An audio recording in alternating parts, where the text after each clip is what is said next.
아까 제가 너무 이렇게 빨리 해가지고요. 조금 이렇게 앞에 안 했던 부분 조금 이렇게 설명을 좀 더 드릴게요. 여기 보시면 5장 4절에 보면 우리 요한이 이제 인을 떼려고 할 때 정말 이 인을 뗄 사람이 없어서 아주 이렇게 우는 그런 모습이 나옵니다. 그 인을 떼긴 떼게 되는데 이 사도 요한이 보니까 인을 뗄 만한 사람이 없어서 막 울거든요. 그랬더니 이제 한 장로가 뗄 사람이 있다 하는 그런 모습을 제가 설명을 하고 막 건너뛰었는데 거기 보시면 5장 4절에 보면 이런 말이 있어요.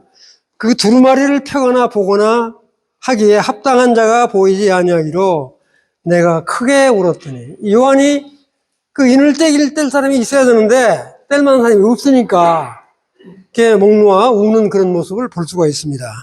그랬더니 그 24장로 중에서 한 사람이 뗄 만한 사람이 있다 하는 부분이 5장 5절이 나오고요. 그 다음에 이제 건너뛰어서 5장 8절에 보니까 이런 말이 나와요. 5장 8절을 성경 보시면 그 두루마리를 취하심에 누가 취했냐면 우리 주님이 그 두루마리를 인이 된 두루마리를 취해서 내 생물과 24장로들이 그 어린 양 앞에 엎드려 각각 검은고 그러니까 이제 찬양을 드리는 거죠.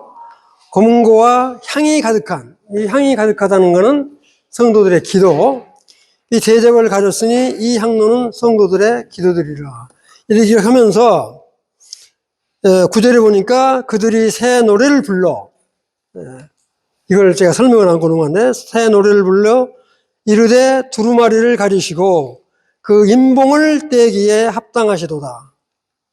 그래서 이 노래를 부르는 이 노래가 14장에 가면 이 천상에서 이렇게 노래를 부르는 모습이 똑같이 나옵니다. 그래서 14만 4천 명이 이 지상에서도 이렇게 새 노래를 부르지만 이 14만 4천 명이 어떻게 올라가는지는 모르지만 천상에서 이 새 노래를 부르는 모습이 14장에 나오는데 제가 지금 이 부분을 설명을 안 드린 것 같아서 그들이 새 노래를 불러 이르되 두루마리를 가지시고 그 인봉을 떼기에 합당하시도다. 일곱 비늘 떼시는 우리 주님이 떼시는데 합당하도다. 일찍이 죽임을 당하사 각 족속과 방언과 백성과 나라 가운데서 계명에는 그런 게 없는데 이는 우리를 구속한 사람들을 피로 사서 하나님께 드리시고 하는 그분이 뗀다는 이야기입니다. 그 다음에 넘어가서 11절에 보면 내가 또 보고 들음에 보좌와 생물들과 장로들을 둘러선 많은 천사의 음성이 있으니 그 수가 만만이요 천천이라. 만만이요 천천이라고 하는 말은 정말로 무수히 많은 사람이 지금 이 노래에 참석을 하고 있는 걸 볼 수 있습니다. 우리가 말하는 그냥 14만 4천 명하고 이렇게 환란 때 구원받은 사람들하고만 하는 게 아니라 하여튼 이 많은 사람이 이런 찬송을 부르는 그런 부분이 나온다는 걸 볼 수가 있습니다. 아까도 말씀드렸지만 이제 14절에는 내 생물이 이르되 아멘하고 그 다음에 장로들은 엎드려 경배하더라. 그러니까 우리 주님이 인을 뗄라 할 때 이처럼 새 노래를 부르면서 장엄한 그런 모습을 볼 수 있습니다. 이런 모습이 우리가 그냥 상상만 하는데 얼마나 장엄한 모습인가 이런 모습을 볼 수가 있고요. 그 다음에 이 재앙은 그걸 내가 설명을 않고 가서 설명을 드리면 이 재앙을 보시면요. 우리 이스라엘 백성이 출애굽을 할 때 10가지 재앙을 내리죠. 첫째 재앙이 이제 출애굽 7장 14절부터 11장까지 무려 이렇게 11장 10절까지 10가지 재앙이 쭉 나오는데 첫째 재앙이 뭔 재앙이에요? 피재앙이죠. 네, 피재앙이 나오고 그 다음에 개구리 재앙이 나와요. 그 다음에 우리가 세 번째는 이재앙이 나오는데 이 재앙은 이제 계시록에서는 없지만 이 재앙, 그 다음에 이제 파리 재앙, 그 다음에 악질, 악창, 이 재앙, 그 다음에 이제 독종, 우박, 그 다음에 이제 메뚜기 재앙. 메뚜기 재앙은 이 황충이라고 그러죠. 그 이 메뚜기란 말이 황충과 같아요. 아주 이게 뭐죠? 괴롭히는 거. 물면 이게 아주 죽지도 않고 나중에 보면 5달 동안 괴롭힘을 당한다고 그러는데 얘 같은 메뚜기 재앙. 그 다음에 아까 해가 검어지고 달이 붉은 빛을 낸다고 그랬잖아요. 그런 흑암의 재앙이 이 출애굽할 때 나타나죠. 그 다음에 장자의 죽음이 나타나는데 이 출애굽 때 10가지 재앙이 지금 이때도 계속 반복되는 걸 볼 수 있다. 전혀 없는 재앙이 아니라 그와 같은 걸 예고하고 있는 걸 볼 수 있고요. 그 다음에 이제 6장에 보면 이제 이 인장을 실지 첫째 인, 둘째 인이 쭉 떼지 않아요? 여기서 6장 5절에 보면 이런 말이 있어요. 6장 5절을 성경을 보시면 셋째 인을 떼실 때 내가 들으니 셋째 생물이 말하되, 아마 개역개정에는 그냥 오라 하기로 내가 보니 그렇게 돼 있을 거예요. 오라 하기로 내가 보니, 그런데 이것은 와서 봐라 이렇게 보는 게 좋아요. 와서 보아라, 인 떼는 걸 봐서 보아라. 내가 보니 검은 말이 나오는데 그 탄자가 손에 저울을 가렸더라. 이 저울을 가렸다는 이야기는 옛날 제 시골에서 그 한 대, 두 대 말 이렇게 하잖아요. 그러면 이 저울을 달아가지고 한쪽에는 추를 달고 한쪽에는 물건을 달아가지고 팽팽해가지고 이렇게 하는 그런 저울이 있었거든요. 근데 이 기간 동안에 이 저울로 이 식물을 재는 거는 아주 기근이 심해서 이렇게 물건을 다는 그거를 연상을 하고 있는 겁니다. 이게 지금 제가 설명을 안 드리고 온 것 같아서 말씀드렸는데, 이렇게 그 극심한 가난 때 저울을 들고 이렇게 음식을 매매하는 거는 극심한 가난을 지금 이렇게 기근을 지금 이야기를 한다, 이렇게 말씀을 드리고 싶고요.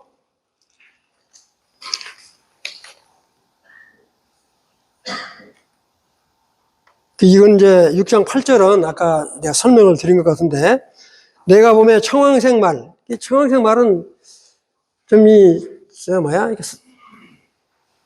청색 같기도 하고 황색 같기도 하고 하여튼 좀 안 좋은 거잖아요. 청황색 말이 죽음을 나타내는 건데, 청황색 말이 나오는데 그 탄자의 이름은 사망, 음부, 이 음부라고 했는데 이 지옥을 말하는 겁니다. 지옥. 그 뒤를 따르더라. 그들의 땅 4분의 1의 권세를 얻어 검과 흉년과 사망의 땅이 짐승들을 죽이더라. 그러니까 이 인재앙까지 나올 때는 4분의 1이 이렇게 손상을 당하는 그런 부분들이 나오고, 나팔장에 있을 때는 4분의 1에다가 또 3분의 1이 막 쓰면 피해를 당하니까 얼마나 이렇게 큰 피해가 당하는지를 알 수가 있어요. 그 다음에 그 6장 10절에 보면요. 6장 10절에 보면 또 이런 말이 나와요. 큰 소리로 불러 이르되 거룩하고 참되신 대주제여, 땅에 거하는 자들을 심판하여 우리 피를 갚아주지 아니하시를 어느 때까지 하시려 하냐니까. 그러니까 뭐냐면 아까 우리 성도들이, 환난 성도들이 정말 우리 이렇게 억울하게 죽은 우리를 언제까지 원수들을 안 갚아주고 하겠습니까 하는 지금 그 애절한 우리 신혼이라고 그러죠. 신혼의 기도라고 그러잖아요. 억울함을 호소하는 그걸 지금 언급을 하고 있습니다. 그 다음에 아까도 이야기했지만 이제 6째 인을 떼실 때 큰 지진이 나며 해가 검은 털로 짠 상복같이 검어지고 달은 원통 피같이 변하였더라. 이건 아까 내가 말씀드렸던 부분이요. 그러니까 이렇게 인재앙, 여섯째 인재앙까지 끝날 때까지가 너무너무 이렇게 큰 재앙이 쏟아지는 부분을 지금 연극을 하고 있습니다. 이렇게. 그 다음에 이제 그 6장 15절에 보면 이런 말이 있어요. 6장 15절에 보면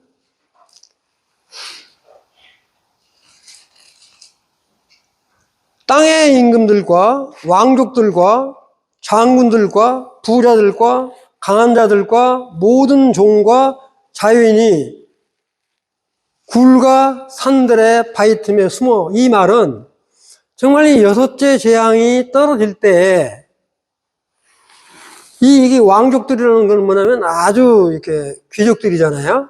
왕족들이나 그 다음에 뭐냐면 이 장군들 아주 이렇게 요새 말하면 별 몇 개씩 단 사람들, 그 다음에 이제 부자들, 가난한 사람들, 종, 이런 모든 사람들이 너무너무도 극심한 이렇게 환난을 받으니까 그냥 이렇게 그 바위틈 속에 숨어서 이렇게 내 위에 탈에 떨어져 갖고 죽여줬으면 좋겠다라고 하는 것을 지금 표현을 하고 있습니다. 그러니까 얼마나 그 상황이 무시무시한가. 그러니까 이러한 환난을 우리 은혜 시대에 구원받은 사람은 안 통과한다. 근데 이걸 가지고요, 이게 일반 장로교나 이런 분들, 특히 천주교 다니시는 분들은 이렇게 무시무시한 환난이 있더라도 믿음으로 이기고 나가야 된다. 이렇게 말을 하고 있다고요. 우리 주님은 분명히 말씀을 하시다가 세 가지 제가 예를 들었는데, 계시록 3장 10절에 나와 있는 것처럼 빌라델 교회 정말 이런 시험의 환난의 때를 면한다. 그 다음에 뭐냐면 4장부터 22장 5절까지는 교회란 말이 나오지 않고 성도란 말은 나온다. 그 성도는 지금 우리 교회가 아니라 환난 중에 구원받은 성도들을 말한다. 읽을 때 성도 나오면 이거 교회 성도를 말한가? 이렇게 생각할 수 있는데 그거 아니다. 그 다음에 우리는 들림받아 올라가서 천상에서 이렇게 우리 주님하고 이렇게 혼인 예식을 하고 있는 거 보면 정말로 우리 믿는 이 은혜 시대에 구원받은 성도는 절대로 환난을 통과하지 않는다. 이 믿음을 확실히 가지시기를 부탁을 드립니다. 근데 이거를 그렇게 하는 사람이 많아요. 하지만 이거 환난을 통과해야 한다. 근데 우리 주님은 이 같은 말씀들을 통해서 하고 있으니까 그 믿음을 분명히 가지시면 좋겠다 말씀을 드리고요. 그 다음에 16절은 제가 말씀드렸으니까 넘어가서 그 다음에 7장은 정말 이게 막간이다. 이게 삽입장이다. 근데 이 삽입장은 이처럼 6개 저항, 첫째 인부터 6째 인까지 떨어진 중에서 다 모든 하나님의 말씀을 7장에다가 담아놨다. 그리고 이게 삽입장이다. 또 말한다면 가로 안에 든 장이다. 또 한마디로 말하면 막간이다. 이렇게 이야기할 수 있다. 무슨 말씀 이해되시죠? 네. 그리고 이제 7장은 그렇게 하면서 아까도 말씀드렸지만 7장 9절에 보면 이 일 후에 내가 보니 나라와 족속과 백성과 방언에서 아무도 능히 셀 수 없는, 그러니까 14만 4천 명이 인을 받고 이 사람들이 이스라엘 사람들을 그다음에 이방 사람들한테 복음을 전해서 우리 주님을 영접한 사람이 뭐라고 그랬어요? 능히 셀 수 없는 사람이 있다 이거죠. 무슨 말 이해되시죠? 이게 내 말이 아니고 써졌으니까 능히 셀 수 없는 큰 무리는 엄청 많은 무리를 말하는 거잖아요. 그러니까 이 14만 4천 명이 이 7년 환란 중에 복음을 엄청스럽게 전한 거예요. 그러니까 지금도 우리는 복음을 전해야 되죠. 이 무리와 나와 흰옷을 입고, 이 사람이 흰옷을 입었다는 게 뭐예요? 구원을 받은 사람이 손에 종려가지를 들고, 종려나무는 뭐예요? 이스라엘에서 종려가지는 승리를 말하는 거잖아요. 이렇게 보좌 앞과 어린 양 앞에서 서서 찬양을 부르는 모습이 나오는데, 이처럼 환난 중에도 우리 주님은 하나님은 그 이스라엘 백성 중에서 정말 인을 쳐가지고 이마에 인을 쳐. 근데 이 인 치는 것이요. 이 사탄은 이제 13장에 나오는데, 우리 666이란 말을 무지하게 많이 들으시죠? 이따 이제 할 텐데, 666 표를 찍는 그 모습, 사탄이 뭐를 모방한 거나, 바로 14만 4천 명에게 이렇게 이마에나 오른쪽 손에 인쳐주는 걸 모방해서 666표를 제시하는 거예요. 이 사탄은 모방의 천재입니다, 이렇게. 근데 여기서 이렇게 이제 말 나오잖아요, 이렇게. 이 말은 바로 뭐냐면, 그러고 나서 종려가지를 들고 보좌 앞에 서서 이렇게 지금 말씀을 하고 계시는 걸 볼 수 있어요.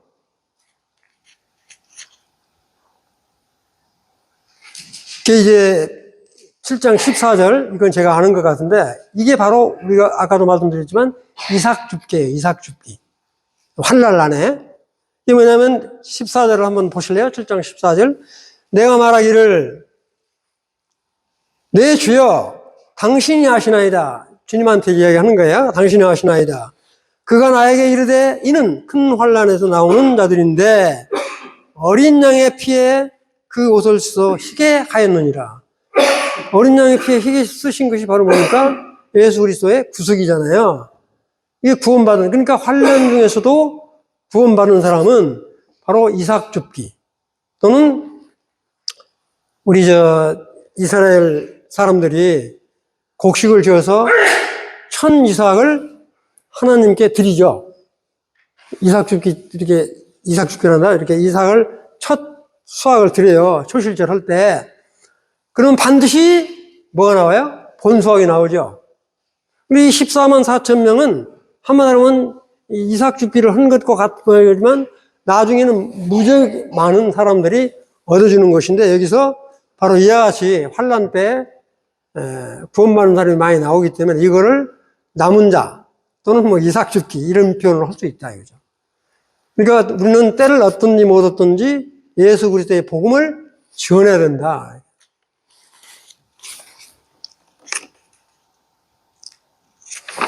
그 다음에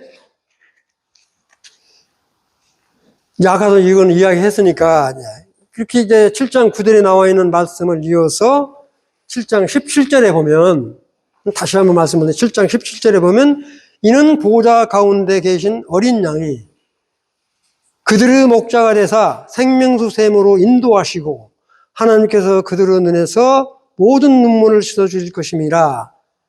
7장에 여섯째 인을 다 떼고 나서 바로 뭐냐면 천년왕국 계시를 말씀을 한다. 그러니까 다시 한번 말씀드리면 여섯째 인을 다 떼면 7년 환란이 거의 끝났다 이렇게 보시면 된다. 그러고 나서 일곱째 인을 딱 떼면 다시 나팔제왕이 시작된다. 나팔제왕이 시작되면서 7년 환란 때도 지금 막 해가 검어지고 달이 붉어지고 막 이 바위등에 떨어지고 그랬잖아요. 아까도 보여드리지만. 그런데 바로 그 다음에 또 나팔 재앙이 또 다시 이어지니까 얼마나 심하겠어요, 얼마나. 유프라데스 강 아까 9장 16절에 보면 유프라데스 강 나팔장이 있을 때, 여섯째 나팔장이 있을 때 하지만 또 16장에 딱 가면 똑같이 유프라데스 강에 여섯째 대접이 떨어졌을 때 거기에 엄청스러운 재앙이 또 떨어져요. 그러니까 재앙이 한 번 하고 딱 끝나는 게 아니라 연속적으로 반복적으로 그렇게 일어난다. 그래서 이런 걸 통해서 야, 이런 무시무시한 7년 환란이 있구나. 이와 같은데 우리가 안 들어가려면 내 친족에 믿지 않는 분이 있으면 아마 이런 이야기 하면 너 미쳤냐? 아마 그럴 겁니다. 이런 이야기 하면 너 뭐 교회 다니면 완전히 돌았냐고 이렇게 이야기 할 거야. 저도 내 친구가 있는데 아무리 이야기도 안 돼요. 몇십 년을 두고 기도하면서 복음을 전해도요, 안 들어요. 지금 별 수 없죠, 끝까지 안 들으면. 근데 더 안타까운 거는, 천주교에 사는 내 친동생이 있어요. 여동생이 있는데, 너무너무 안타까워요. 이 눈물은 나지만, 안 듣는 걸 어떻게 할 수가 없어요. 그리고 시집간 사람이라, 좀 그런 걸 보면, 이 말씀이 얼마나 귀한 건가. 알아듣는 사람만 알아듣지, 그렇게 이야기를 해도 안 들어요. 그냥 그런 걸 보면, 이건 모든 자의 것이 아니고, 정말 이 말씀을 듣고, 이렇게 깨닫는 거가 얼마나 중요한가. 저는 정말로 아주 단순하게 주님 믿었어요. 지금 우리 김원환 형님이 계시는데, 가정집회에 가서 이렇게, 복음을 전하는데요. 저는 그런 말 처음 들어봤어요. 이게 뭐냐면, 로마서에 있는 말씀을 교절하더라고요. 의인은 없나니 하나도 없고, 이렇게 하면서 쭉 하면서, 정말로 하나님을 모르는 것이 얼마나 큰 죄악인가를 로마서 1장에 쭉 언급되잖아요. 그래서 그런 걸 제가 딱 들으면서, 이런 거라면 정말로 믿을 만한 가치가 있는 거다. 저는 그렇게 해서 믿었어요. 복잡하게 이렇게 하는 게 아니고. 그래서 이와 같은 말씀은 이렇게 무시무시한 말을 전해서 복음 듣는 게 아니고, 정말 이 말씀이 내 것이 되는 거는 들을 만한 사람한테는 정말 듣든지 아니 듣든지 하나님의 말씀을 전해야 될 의무가 있다. 그래서 정말 7년 환란을 통해서도 이스라엘 백성들이 지금 그렇게 안 믿지만 환란을 통해서 14만 4천 명의 이 구원을 받은 사람과 그 사람들이 그렇게 복음을 전해서 그렇게 많은 수가 복음을 듣고 돌아오는 그런 부분을 볼 수가 있습니다. 그래서 아까 내가 첫 서두에 이 계시록은 정말 이스라엘 백성들, 그렇게 끝까지 돌아오지 않는 이스라엘 백성들을 위해서 쓴 글이기도 하지만 우리 믿지 않는 이방 사람들에게도 교훈을 믿도록 하기 위해서 쓰신 글이다. 이거를 이렇게, 그래서 저는 복음 중에 복음은 저는 두 가지라고 해요. 창세기하고 계시록이다. 창세기에 창조를 안 믿는 사람이 무지하게 많아요. 첫째 날, 둘째 날 이거 있죠? 이게 간극 이론이라고 그래요. 그걸 믿는, 우리 믿음 안에서도 우리 형제 있는 사람들도 그러더라고요. 형제님은 간극 이론 안 믿으세요? 그러더라고요. 그것까지 복잡한 거니까 제가 이야기는 안 듣는데, 간극 이론을 안 믿냐고 나한테 묻더라고요. 그래서 저는 그런 거 안 믿는다고 그랬더니, 간극 이론이 얼마나 좋은 이론인데 안 믿냐고 그러더라고요. 절대 그게 바로 뭐냐면 정말 그런 것을 조심해야 됩니다. 그래서 정말로 창세기, 창조, 이 첫째 날, 둘째 날, 일곱째 날, 이건 못 믿으면 그건 허당이에요, 허당. 근데 의외로, 그런 분들이 계시더라고요. 그래서 여기 있는 말씀들을 이제 그렇게 이해를 하시면서, 자, 이제 이 8장은 아까도 말씀드렸지만, 이제 일곱째 인을 떼는 것이 아까 이제 7장 딱 넘어가서 8장 1절이 나온다고 말씀드렸잖아요. 그렇게 해서 쭉 나와가지고 이 9장까지 해서 이제 9장 14절까지 이렇게 쭉 이어져요. 그 다음에 이제 아까도 말씀드렸지만 9장 이제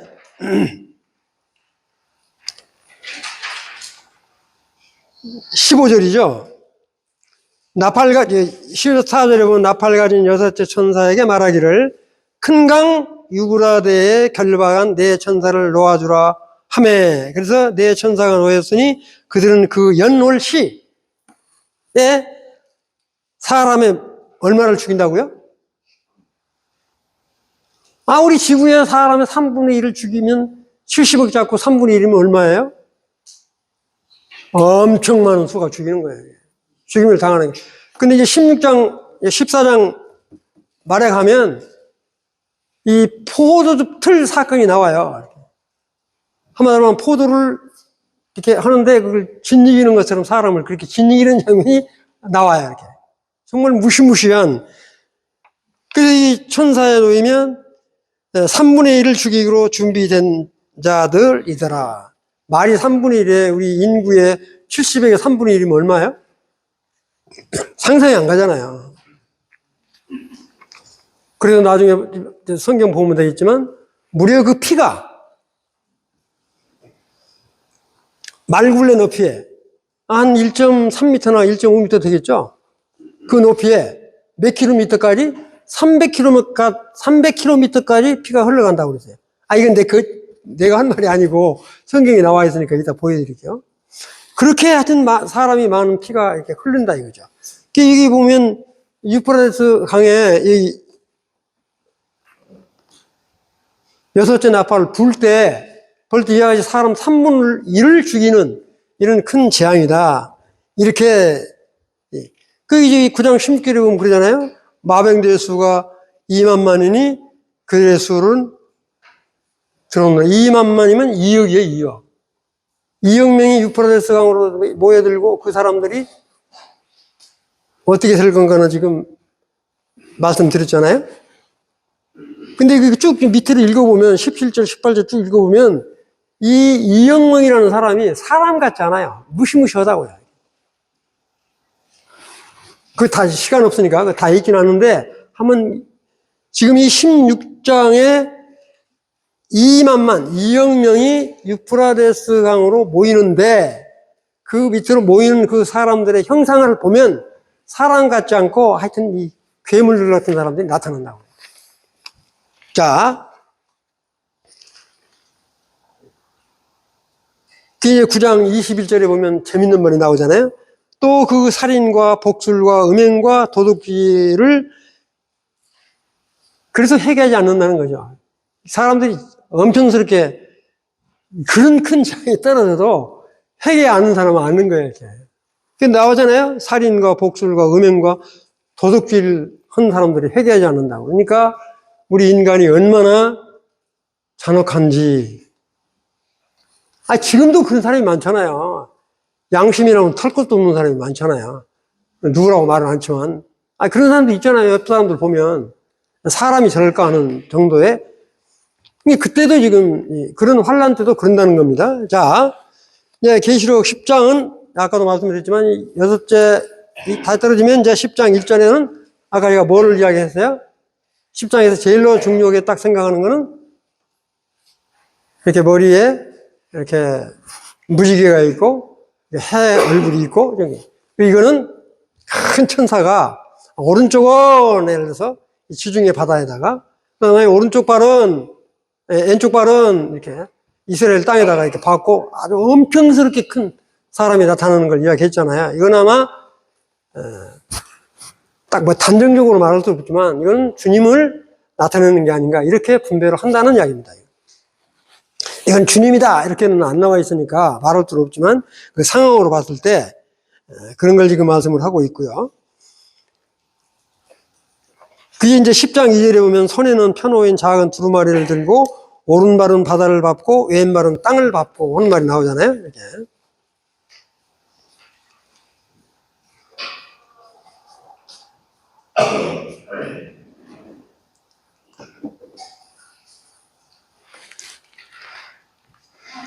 자, 9절에 한번 보시면 내가 천사에게 나아가 작은 두루마리를 달라 한즉 천사가 이르되 갖다 먹어버리라 하니까 먹을 때 입에서는 달았지만 뱃속에 들어가니까 쓰더라. 이건 하나님의 말씀. 이 재앙을 이야기하는 거야. 재앙이 기록된 책. 하나님 말씀이 처음 먹을 때는 달았다가 뱃속에 들어가니까 쓰더라. 지금 그런 말이 나오잖아요. 그건 이제 참고로 하시고요.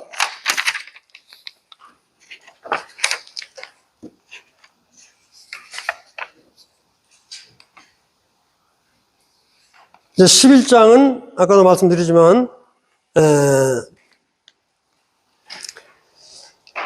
아까 내가 11장 2절에 있는 말씀을 드렸어요. 이건 뭐냐면 성전 바깥마당은 측량하지 말고 그냥 두라. 이것은 이방인에게 주었은즉 이 성전을 측정할 때 이거는 뭐냐면 지금 이게 요한이 측정을 한 거예요.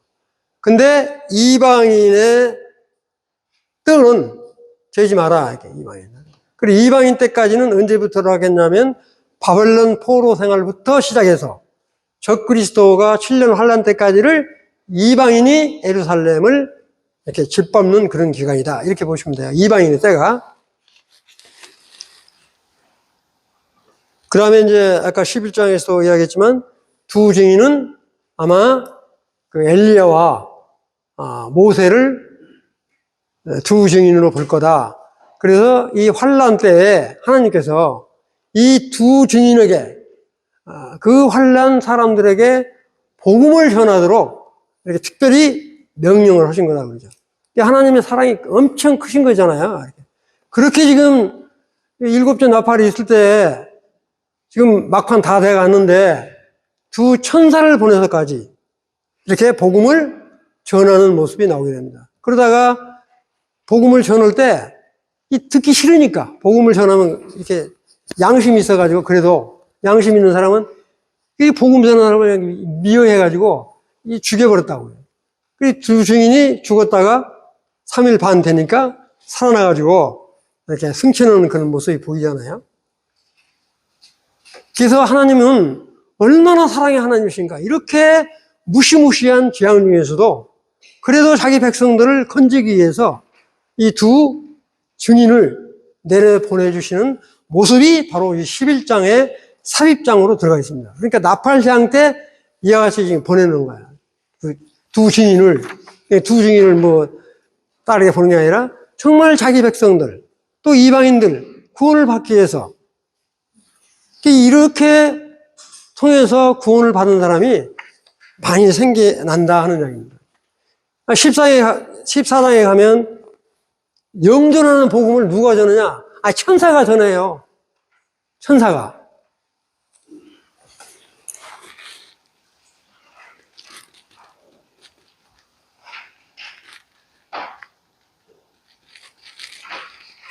그 다음에 11장 8절에 보면 그들의 시체가 큰 성 길에 있으리니 그 성은 영적으로 하면 소돔이라고도 하고 이집트라고도 하나 곧 그들의 주께서 십자가에 못 박히신 곳이라. 참 그러니까 이 두 증인이 참 이렇게 위에서 새 영이 돌아가지고 부활해서 올라가는 그런 장면을 보게 될 때 하나님의 그 자비와 긍휼 이거를 우리가 생각해 볼 수가 있습니다. 19절에도 보면 아까도 말씀드렸지만 백성들과 족속과 방언과 나라 중에서 이 일반 사람들이 뭐라고 그랬어요? 시체를 사흘 반 동안 보며 무덤에 장사하지 못하게 하리로다.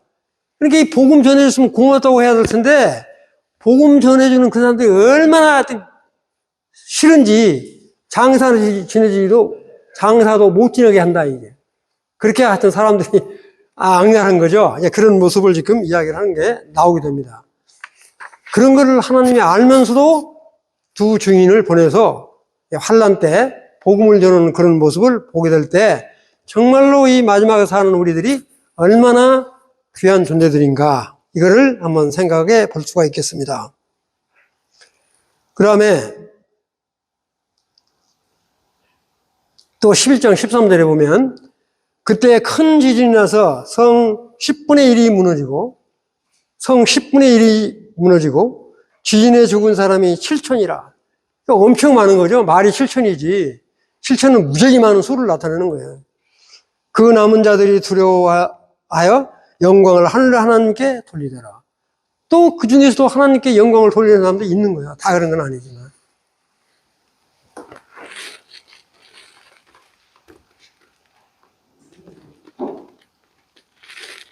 자, 11장 15절은 아까도 말씀드렸지만 다시 한번 언급을 하면 이 일곱째 나팔이 다 불면 천년왕국을 다시 한번 계시하는 게 나온다 이거죠. 11장 15절 한번 보시면요. 일곱째 천사가 나팔을 불매 하늘에 큰 음성들이 나서 이르되 세상 나라가 그런데 이건 이 세상의 왕국들이 그래도 돼요. 왕국들이 우리 주와 그리스도 나라가 그랬는데 왕국들이 있고 나라라 왕국 이 왕이 다스리는 거니까 그가 세세토록 왕노릇 하시로다 통치하시로다. 이게 바로 뭐냐면 천년왕국 선언을 하는 모습이다 하는 이야기입니다. 11장 지금 이제 마지막 절 이렇게 왔는데 이렇게 지금 언급을 하고 있어요. 실장. 아직 다 안 끝났는데도. 그 다음에 아까도 말씀드렸지만 19절에 보면 하늘에 있는 하나님의 성전이 열리니 성전 안에 하나님의 언약궤가 보인다는 것은 이런 모든 사실들은 어김없이 틀림없이 일어난다. 이걸 다시 한번 언급을 하고 있는 겁니다. 이런 부분은 너무 중요한 부분이라 저희 설명을 드렸고요. 여기 있는 걸 한번 이제 보시면 다시 한번 정리해서 말씀드리면 여기 보시면 여기 지금 일곱인 재앙이 있어요. 일곱인 재앙. 일곱인 재앙. 이 일곱인 재앙 중에서 아까도 말씀드렸지만 흰말, 붉은말, 검은말, 청색, 청황색말 그 다음에 순교자들이 환난 중에 순교자들이 우리 억울하게 이렇게 죽었는데 왜 속히 이 우리 원수들을 안 하냐고 그러니까 이렇게 응답을 하시죠. 그래갖고 엄청스럽게 막 재앙이 떨어지잖아요. 심지어는 큰 바위 같은 것이 이렇게 떨어지고 막 그런 상태가 지금 언급이 되어 있어요. 그리고 바로 뭐냐면 아까도 말씀드렸지만 지진과 천체 대혼란으로 악한 자들이 공포에 떠는 그런 모습이 아까 제가 설명을 드렸어요. 그건 바로 뭐냐면 이제 다시 또 말씀을 드리면 이건 거의 7일 혼란이 끝나는 마지막이다. 이렇게 보시고요. 그렇게까지 사람이 많이 죽었는데 바로 이어서 7개 인재앙이 딱 떼면 재앙이 나타나는 게 아니라 7 나팔이 쫘라락 나온다고요. 7개 나팔이. 7개 나팔이 나오는데 바로 뭐예요?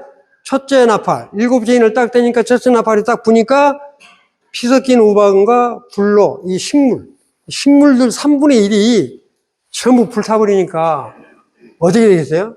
근데 3분의 1만 불타게 해요? 다 태워버리지?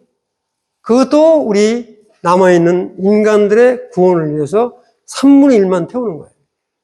3분의 1 태웠으니 3분의 2는 남았잖아요. 하나님이 한꺼번에 딱 멸절 안 시키고, 그래서 여유를 3분의 1이 지금 불타고요. 그 다음에 두 번째 나팔을 불었더니 뭐라 했어요? 큰 산이 바다에 던져지고, 그 바다의 생물의 3분의 1이 쓰게 됐다. 그러니까 바다에 물이 쓰게 되면 못 먹잖아요. 바다 물을. 그러면 엄청스럽게 큰 재앙이잖아요. 그런데 여기도 아까도 말씀드리지만 3분의 1을 남겨두는 거는 그래도 하나님의 긍휼이 나타나는 걸 볼 수 있고요. 그 다음에 세 번째 나팔을 불었더니 큰 별 쑥은 쓰죠. 쑥이 쓰잖아요. 이 쓴 쑥이 떨어져 우리 물 먹는 강에 떨어지니까 물이 쓰면 그걸 어떻게 먹어요? 근데 그게 뭐라고 그랬어요? 3분의 1이 쓰게 되니까 거의 물 먹고 살 사람이 없죠. 근데 완전히 쓰게 만드는 게 아니라 3분의 1이 쓰게 만든다고 그러게 있어요. 하여튼 재밌어요. 이 말을 3분의 1. 이건 제가 한 말이 아니고 우리 주님이 불러준 거를 사도 요한이 쓴 것이니까. 그 다음에 이제 네 번째 나팔을 딱 부니까 뭐라고 그랬어요? 별이 떨어지고 그건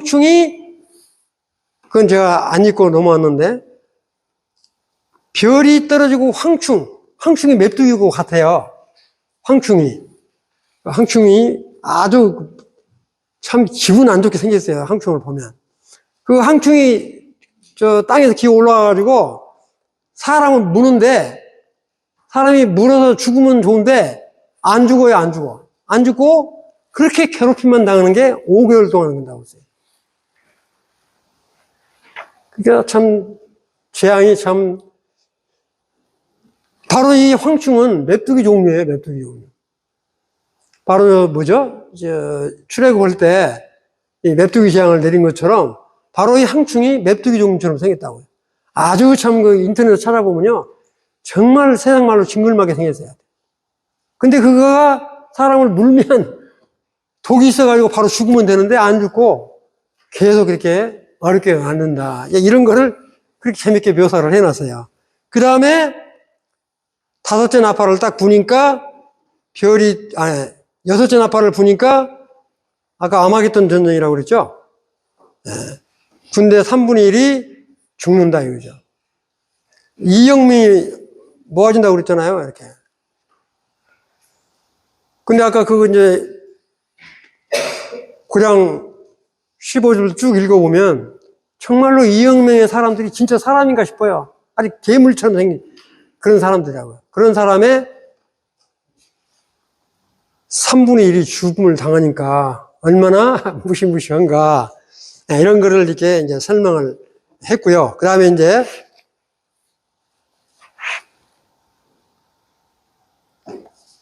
여기까지 다시 한번 설명을 드린 거니까 12장으로 넘어가겠습니다. 12장은 아까도 말씀드렸지만 나팔 재앙이 끝나고 11장 이제 17절 이후로부터 12장, 13장까지가 삽입장으로 계속 이어져요. 이게 삽입장인데 이 바로 12장은 뭘 의미하는 거냐 하면 12장 1절을 한번 봐요. 12장 1절 참 재밌는 말이다. 이것도 이제 분별이 막 다른데 보면 12장 1절 하늘에 큰 이적이 보이니 해를 옷 입은 해가 뭡니까? 선이에요, 선. 우리 해를 당한다는 말이 아니라 해를 옷 입은 한 여자가 있는데 그 발 아래는 달이 있고 달이 있고 그 다음에 그 머리에는 12별의 관을 썼더라. 그럴 때 이 여자가 누구 같아요?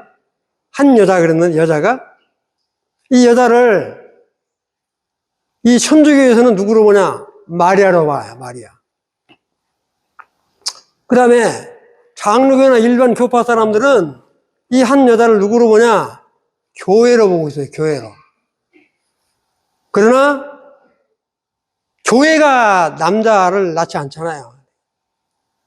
그 남자는 누구예요? 남자 어린아이가 12절에 보면 이 아이는 12장 2절에 보면 이 여자가 아이를 베어 해산하게 되어 때문에 아파서 애를 쓰고 부르짖더라.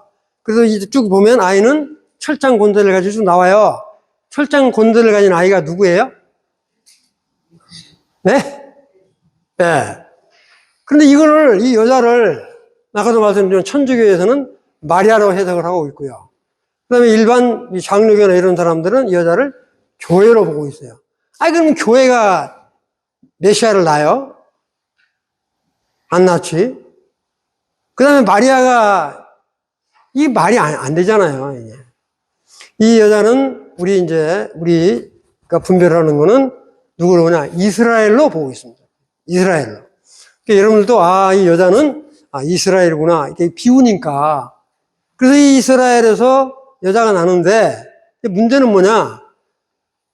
이 이스라엘을 엄청스럽게 이 사탄이 미워해요. 그래서 쭉 보시면, 다니엘서도 보면, 미가엘 천사장하고 이 바벨론의 이 군대 장관이 싸우다가 20일 만에 이렇게 나오는 그런 모습이 보이잖아요. 그런 것처럼 여기 보면 12장 2절에 보면 12장 9절에 보면 건너뛰었는데 여기 보면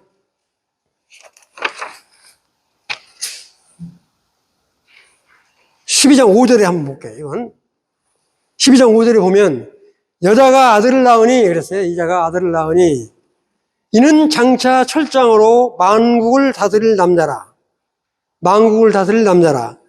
그 아이를 하나님 앞과 그 보호자 앞으로 올려가더라. 그래서 이 남자 아이는 바로 메시아 우리 주 예수 그리스도를 의미하는 거고요. 이게 나와 있어요. 근데 이거를 여자를 교회로 보는 사람, 그렇게 분별하는 사람도 있고 이 여자를 마리아로 분별하는 사람이 있는데 그거는 아닌 것 같다. 근데 이제 이 6절에 보면요. 그 여자가 광야로 도망하며 그러세요. 왜냐하면 이 이스라엘 사람들을 이 사탄이 엄청스럽게 괴롭히고 미워하거든요. 그래서 이 이스라엘 백성들이 그 7년 환란 때 엄청스럽게 괴롭힘을 받기 때문에 광야로 도망간다고요. 그 광야를 어디로 보냐? 여러분들 잘 아시는 그 에돔 족속이 살았던 곳, 그것이라고 이렇게 표현을 하는데, 하여튼 이 광야로 도망을 가요. 그러니까 이 뱀이라는 놈이 이 도망간 이스라엘 사람들을 죽이기 위해서, 페트라, 죽이기 위해서 홍수를 내요, 홍수로. 그래서 홍수를 내가지고 전부 싹 수장을 시키려고 홍수로 내니까 이 홍수를 우리 하나님께서 땅이 벌레는 안 좋은 건데 이 땅을 이용해서 물을 싹 스며들게 말아요. 그래서 이스라엘 백성들을 살려요. 이 그런 부분이 쭉 여기에 언급이 돼 있어요. 이 6절에 한번 볼까요? 6절. 여자가 광야로 도망하며 거기서 1260일 동안, 1260일은 3년 반이에요. 후 3년 반을 이야기한다고요. 1260일이. 그를 양육하기 위하여 하나님께서 예배하신 곳이 있더라. 이 거기는 피신하는 곳이에요. 피신하는 그게 도망가니까 이 뱀 사탄이 그 보세요. 12장 7절에 보면 하늘에 전쟁이 있으니 미가엘과 그 사자들의 영과 더불어 싸울 때 그러세요. 영은 뭐야? 사탄을 말하래요. 영은. 하여튼 성경에 용이 나오면 이건 사탄 마귀를 말한다 이렇게 보시면 돼요. 용과 더불어 싸울 때 그 미가엘 천사를 못 이기고 용과 그 사자들도 싸우나 그 다음에 12장 8절에 뭐라 나와 있어요? 이기지 못하여 다시 하늘에서 그들이 있을 곳을 뭐라고 그랬습니까? 얻지 못한지라 땅으로 내려와요. 이 사탄 마귀들이 용이 사탄 마귀라고 그랬잖아요. 그 미가엘 천사하고 용하고 공중에서 한판 붙었는데 용이 못 이기고 땅에 내려와서 이스라엘 백성들을 그렇게 괴롭힌다고요. 이스라엘 백성들을 괴롭히는데 아까도 말했지만 뱀이 이렇게 홍수를 내는 장면이 지금 나와요. 이렇게. 그 구절에 보면 큰 용이 내 쫓기니 에뱀 마귀라고도 하고 그랬죠. 이 뱀과 용은 전부 사탄 마귀예요. 마귀라고 사탄이라고 하면 온 천하를 꿰는 자라 그 땅으로 내 쫓기니 그 사람들도 그와 함께 내 쫓기니라는 게 전부 하늘에 사탄 마귀들이 미가엘 천사라고 싸우다가 못 이기고 땅으로 전부 쫓겨나가지고 그 쫓겨나온 사탄 마귀가 바로 뭐냐면 이스라엘 백성들을 엄청 괴롭히니까 광야로 숨는다고요. 광야로 숨으니까 싹 죽이려고 지금 이제 홍수가 나오는 부분이 나오는데 그게 이제 몇 절에 있냐면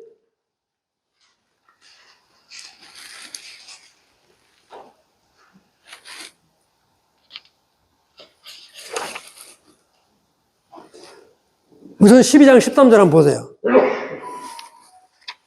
12장 13절에 보면 용이 자기가 땅으로 내쫓긴 것을 보고 남자를 낳은 여자를 박해하는지라 그랬어요. 박해. 하여튼 이 여자 이스라엘을 하여튼 괴롭히는 거예요. 이게. 근데 그 여자가 14절에 보면 여자가 큰 독수리 날개를 받아 광야 자기 곳으로 날아가 거기서 그 뱀의 낯을 피하여 한 때와 두 때와 반 때를 양육받으며 그랬어요. 그러니까 하여튼 이스라엘 백성들이 피난을 가는데 진짜 독수리가 이렇게 날개를 달아가지고 옮겼는지 모르지만 하여튼 상징이 그러니까 하여튼 이 피신을 시킨다고요. 이렇게. 근데 여기서 보면 한 때와 두 때와 반 때 그랬죠? 한 때와 두 때와 반 때는 3년 반을 말해요. 3년 반. 후 3년 반을 말한다고요. 후 3년 반 동안 광야로 도망을 가요. 근데 뭐라고 나와 있어요? 15절에 보니까 여자의 뒤에서 뱀이 그 입으로 물을 강같이 토하여 뭐라고 그랬어요? 물에 떠 내려가게 하되. 홍수 나면 물에 빠져 죽잖아요. 그렇게 이제 엄청스러운 사탄도 이렇게 하나님을 흉내내가지고 이런 이적을 나게 한다고요. 그러니까 이 16절에 뭐라고 나와 있어요? 26절에 땅이 여자를 도와. 그래요. 땅이 별로 안 좋은 건데 하나님이 땅을 이용해서라도 자기 백성을 살리는 장면이 16절에 언급이 되어 있어요. 뭐라고 되어 있습니까? 땅이 여자를 놓아 그 입을 벌려 용의 입에서 토한 강물을 삼킨다는 말은 싹 빨아들였다는 이야기죠. 그게 이제 이 용이 화가 잔뜩 난 거야. 이 17절에 보시면요. 17절 보면 용이 여자에게 분노하여 돌아가서 그 여자의 남은 자손 그 여자의 남은 자손은 뭐야? 환난 중에 구원받은 자예요. 여기 보면 그렇게 되잖아요. 그 여자의 남은 자손. 이게 환난 중에 구원받은 자. 하나님의 계명을 지키며 예수의 증거를 가진 자들과 그랬어요. 그런 중에서도 구원받는 사람이 나오는 거예요. 그러니까 이 복음의 능력이 얼마나 큰 건가. 우리 입술을 들어서 이 복음을 증거하는 것이 얼마나 큰 건가. 꽤 들고 싸우려고 바다 모래 위에 서 있더라. 참 이런 걸 보면 그래서 바로 이 12장에서는 여기에 언급이 되어 있는 것 같이 이거를 꼭 이렇게 이해하시면 돼요. 여자는 교회나 마리아를 얘기하는 게 아니고 우리 이스라엘을 말하는 거다. 그 다음에 용과 그 군대는 사탄과 마귀를 의미하는 거다. 그 다음에 남자아이는 바로 예수 그리스도를 이야기하는 거다. 그 다음에 남은 자손은 환난기의 성도들. 이삭 죽기라고 그랬죠. 이렇게. 그렇게 이해를 하시고 12장을 이렇게 보시면 충분히 이해하실 수 있다. 이해되시죠? 예. 그 다음에 이제 13장. 이 13장도 뭐냐? 이 13장은 바로 다니엘서 2장, 그 다음에 7장, 8장에 나오는 느부갓네살 왕이 꿈꾸었던 다니엘이 그 꿈을 해석한 그 내용과 연관을 해야 이 문제를 풀 수 있어요. 이 13장도 보면, 이게 13장 1절에 보면, 여기다 안 써놨네. 13장도 삽입장이에요. 13장 1절 2절에 보면, 내가 바다의 모래위에 서서 보니, 바다에서 7머리와 10뿔을 가진 한 짐승이 올라오더라. 여기 이게 보이시죠? 이건 이제 상징적인 거니까 이 짐승이 바다에서 올라오는데 이게 뭐라고 그랬어요? 7머리. 이게 세어보니까 7머리가 돼요. 거기서 잘 보일지 모르겠는데 7머리가 되고요. 그러면 10뿔이 진짜 있어요. 이런 괴물이 바다에서 올라온다고요. 근데 이 바다에서만 올라오는 게 아니라 이렇게 올라오더라. 그의 뿔누리에는 10개의 관이 있고, 10개의 관이 있다는 게 뭐야? 관은 이렇게 멸관처럼 이 관이 있는 거야, 이렇게. 아니, 위험을 나타내는 거죠. 이렇게. 권위를 나타내는 거라고요. 그의 머리들 위에는 신성모독하는 이름이 있더라. 그러니까 짐승이 올라오는데 이거는 아주 우리 예수 그리스도를 모욕하고 하는 이런 걸 지금 의미하는데, 내가 본 그 짐승은 표범처럼 생기기도 하고, 그 다음에 뭐라고 그랬어요? 그 발은 곰의 발 같기도 하고, 그 다음에 뭐라고 그랬어요? 입은 사자 같기도 하고, 용이 자기의 권능과 자기의 자리와 큰 권세를 그에게 주더라. 그리고 용은 뭐라고 그랬어요? 사탄이라고 그랬어요, 사탄. 이 용이 바로 이 바다에서 올라온 이 짐승에게 모든 고난을 위임을 한 거예요. 바로 이 짐승은 누구냐? 바로 적그리스도를 의미합니다. 적그리스도. 이 적그리스도가 이 적그리스도한테 이 사탄 마귀가 아주 이렇게 권세가 무지하게 많아요. 우리가 이따 보여드리겠지만 우리는 성삼위일체를 하나님 아버지, 아들 하나님, 성령 하나님이라고 그러죠. 이 사탄도요, 사탄의 삼일체가 있어요. 사탄의 삼일체가 뭐냐? 사탄, 그 다음에 거짓 대언자, 그 다음에 적그리스도. 이 셋이 삼위일체예요. 똑같이 모방을 하는 거야. 그러니까 사탄이 제일로 같은 뭐라고 할까? 힘이 있는 거예요. 사탄이 이 적그리스도가 되는 이 짐승한테 모든 권한을 다 이임을 해요. 근데 그것만 끝나는 게 아니라 13장 11절에 딱 보면 이번에는 어디서 올라오냐? 땅에서 올라오는 짐승이 있어요. 땅에서. 여기 보시면 11절 한번 보세요. 13장 11절. 내가 보면 또 다른 짐승이 땅에서 올라오니, 땅에서. 여기 땅에서 올라오는 거 보이시죠? 이거 땅에서 올라오는 거. 보이죠? 네. 땅에서 올라온다고요. 땅에서 올라오니 어린 양 같이 두 뿔이 있고 아주 생기기는 어린 양처럼 보이죠? 이렇게, 어린 양. 가증스러운 거예요, 이게. 땅에서 어린 양처럼 두 뿔을 가지고 올라온다고요. 그런데 바로 땅에서 올라온 이거는 누구냐? 거짓 대언자. 바로 이 거짓 대언자는 나중에 말씀드리겠지만 음녀 바벨론하고 아주 뗄래야 뗄 수 없는 관계를 갖고 있어요. 음녀 바벨론하고. 그래서 이 거짓 대언자가 또 이 거짓 대언자한테 요 바다에서 올라온 짐승이 자기 권한을 몽땅 이임을 해요. 무슨 말 이해되시죠?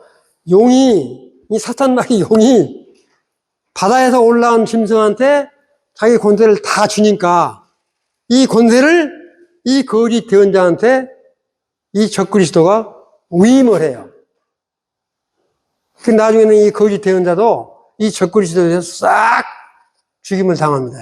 그게 나중에 나오는데, 지금 구조가 그렇게 돼 있어요. 이 13장에 보면, 그가 먼저 나온 짐승의 모든 권세를 뭐라고 그랬어요? 그 앞에서 행하고 그랬어요. 그러니까 땅에서 올라온 이 짐승이, 생기기는 양처럼 생겼는데, 이 짐승이 바다에서 올라온 짐승으로부터 모든 권한을 위임받아서 행세를 하는 거야, 이렇게. 그러니까 뭐라고 그러세요? 이 짐승에게 경배하니. 적그리스도한테 경배하는 거야.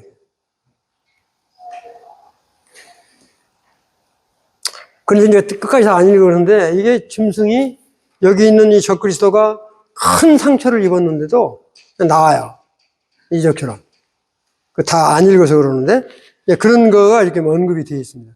그 13장에서는 바로 이와 같은 적그리스도가 바로 다니엘서 아까 말씀드린 2장, 그 다음에 다니엘서 7장에 보면 다니엘서 2장에는 금신상이 나오죠. 다음 장 내가 명에서 보여드릴게요. 보이시나요? 이 신상 많이 보셨죠? 여기는 이제 여기 보시면 다니엘서 2장에 요 금신상이 나오는데 머리는 순금으로 되어 있고 그 다음에 가슴은 은으로 되어 있고 그 다음에 배와 넓적다리는 노소로 되어 있고 그 다음에 발 여기는 철과 진흙으로 되어 있다라고 하는 것이 언급이 되어 있어요. 그 다음에 다니엘서 7장, 8장에 보면 바로 뭐냐면 여기 그 다음 장을 봐서 설명을 드릴게요. 이게 조금 더 보기가 낫죠? 네, 여기 보시면 이렇게 여기는 여기 머리 위에 있는 금신상, 금은 바로 바벨론. 이게 느부갓네살 왕이 꿈을 꿨는데 자기 꿈도 해몽을 하라고 하는데 모든 사람이 해몽을 못 하죠. 그런데 다니엘이 이것까지 다 설명을 해주니까 다니엘을 하나님으로 섬기기까지 해요. 느부갓네살 왕이. 그건 이제 빼고요.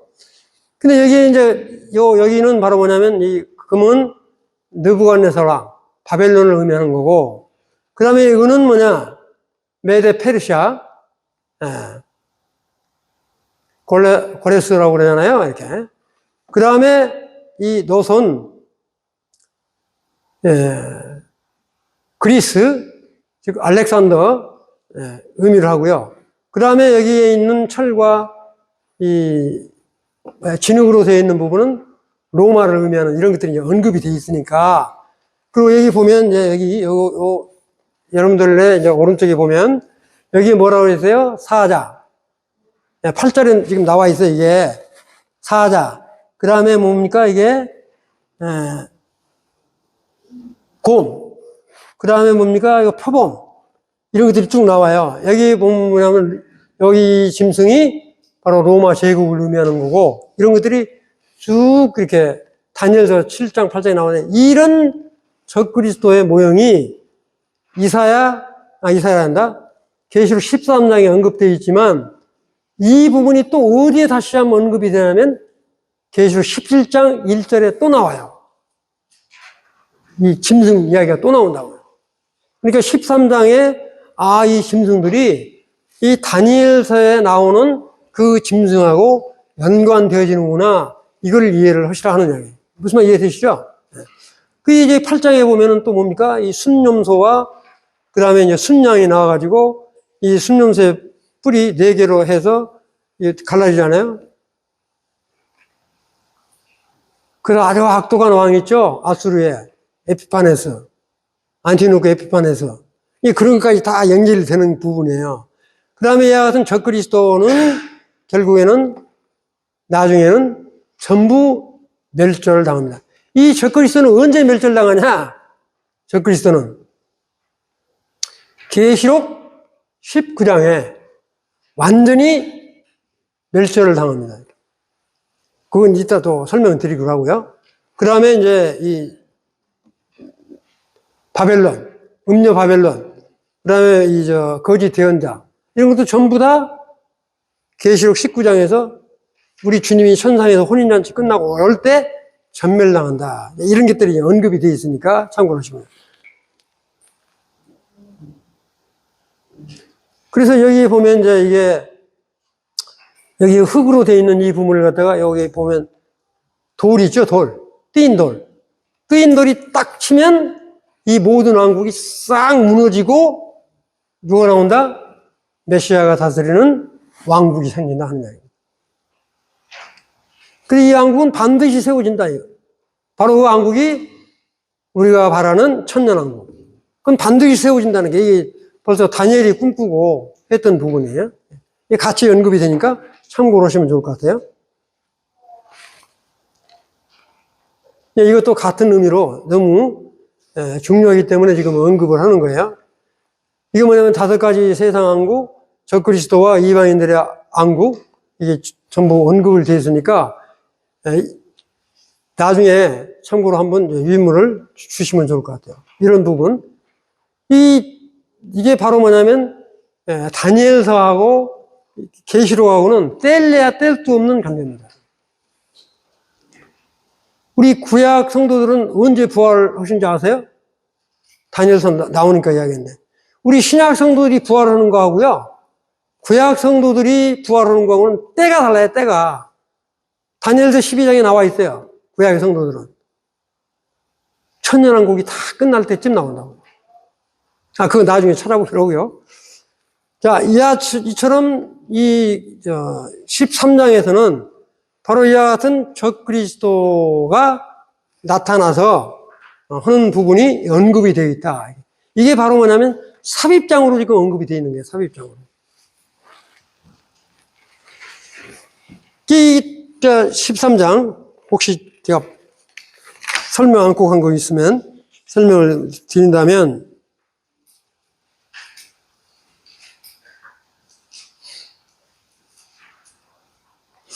자, 13장 8절 한번 보세요. 13장 8절. 13장 8절에 보면 죽임을 당한 어린 양의 생명책에, 그랬어요. 죽임을 당한 어린 양의 생명책에 창세 이후로 기록되지 못하고 이 땅에 사는 자들은 다 그 짐승에게 뭐라고요? 경배하더라. 참 이 생명책에 기록되지 못하면 안 되죠. 그 다음에 이제 한번 더 보시면은 근데 여기에 이제 13장 9절에도요. 참 여기 그렇게 말하면서 뭐라 그러냐면 누구든지 귀 있는 귀가 있거든 들을지어다. 이런 환난 중에 적그리스도가 나타나는 이 환난 중에도 정말로 들을 만한 귀가 있으면 들어라. 그렇게 지금 언급을 하고 있어요. 그 다음에 이제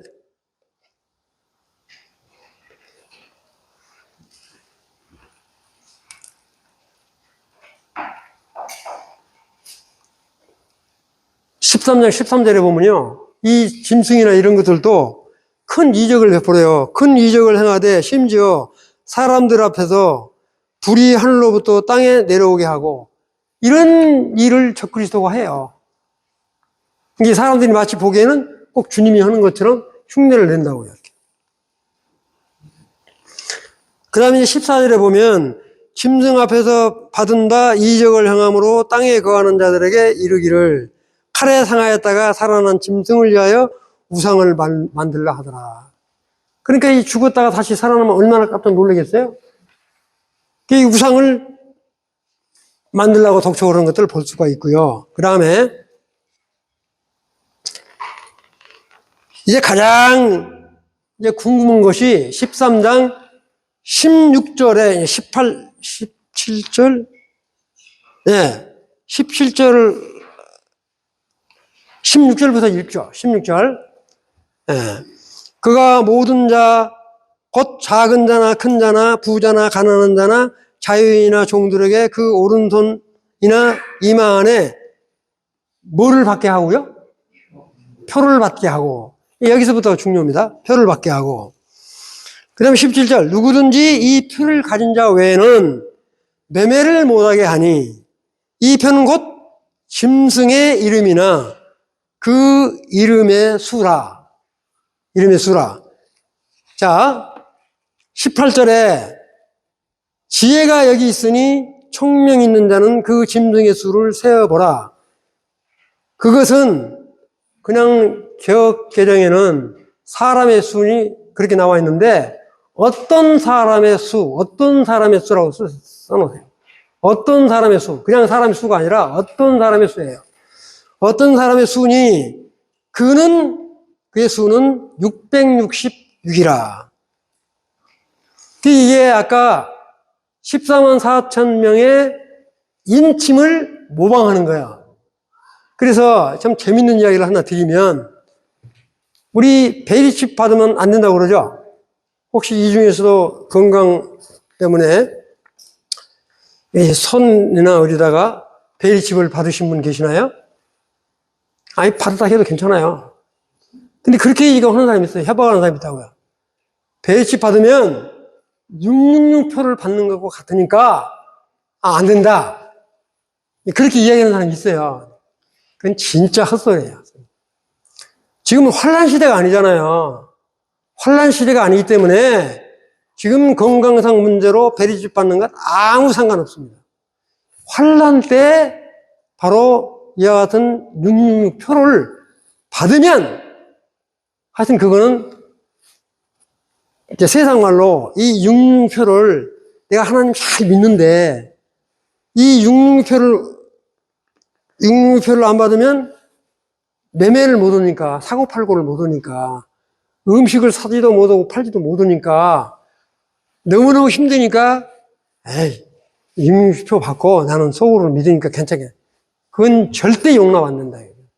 그러니까 죽었으면 죽었지 순교를 당했으면 당했지 666표를 받은 자는 천무진멸당하게 된다. 그걸 아셔야 돼요. 여기에 계시는 분들은 뭐 666표 받을 거 없으니까 뭐 괜찮은데 예를 들어서 말씀을 드리는 거예요. 지금 이와 같은 베리칩을 받는다는 이런 거는 건강상 받은 거는 아무런 상관없다. 그래서 그렇게 또 협박하는 사람도 있다고요. 지금 베리칩 받으면 666표 받는 거하고 같으니까 안 된다. 진짜 헛소리하고 협박하는 거예요. 그건 아니다. 이렇게 생각을 하세요. 그래서 이와 같이 이 사탄 마귀는 우리 주님이 하는 일을 아주 모방하는 자다. 이걸 이제 이해를 하시고요. 그 다음에 이제 이 14만 4천이 이제 14장으로 넘어가도 괜찮겠죠? 아, 시간이 좀 지난 것 같은데? 괜찮으세요? 조금 쉬었다 할까요? 아니, 저는 뭐 상관이 없는데, 네, 조금 쉬었다 하겠습니다.